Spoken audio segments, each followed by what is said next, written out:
ating alamin.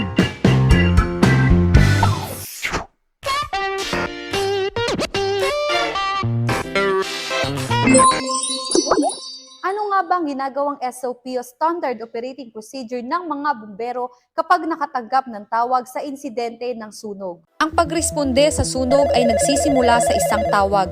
Ang 15 istasyon ng bumbero sa Oriental Mindoro ay hindi nawawala ng duty floor watch na siyang alerto din sa pagsagot sa tawag. Kapag tumunog na ang alarma, ito na ang hudyat para maghanda ang mga bumbero. Ihahanda ang sarili sa pamamagitan ng pagsuot ng firefighting PPE o Personal Protective Equipment at CBA o Self-Contained Breathing Apparatus na tutulong upang makahinga ang bumbero sa gitna ng makapal na usok.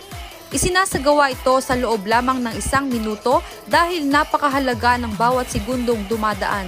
Standard Operating Procedure o SOPD ng mga bumbero na marespondihan ang sunog sa loob ng 7 minuto mula sa pagtawag ng alarma. Bagamat ito din ay nakadepende sa lokasyon ng insidente ng sunog. Bus na agad. Wala nang laman. Ano ba yan? Nakaturing ang fire truck. Wala, bus na agad. Malaki naman. Pero wala agad laman.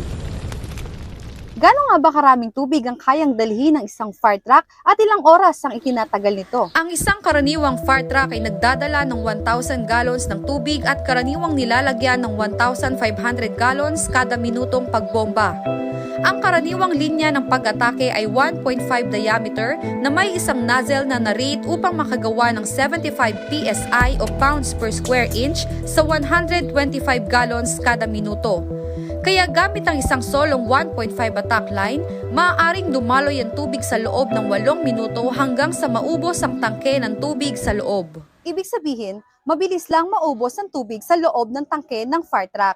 Kaya kung nagtataka ka kung bakit umaalis ang fire truck, yun ay dahil lamang kailangan nilang mag-refill ng tubig sa kalapit na fire hydrant. Pero huwag kang mag-alala, dahil kami yung klase ng umaalis, pero bumabalik. Ako si FO1 Arlene Joy L. Mataverde para sa Ating Alamin. Hanggang sa muli!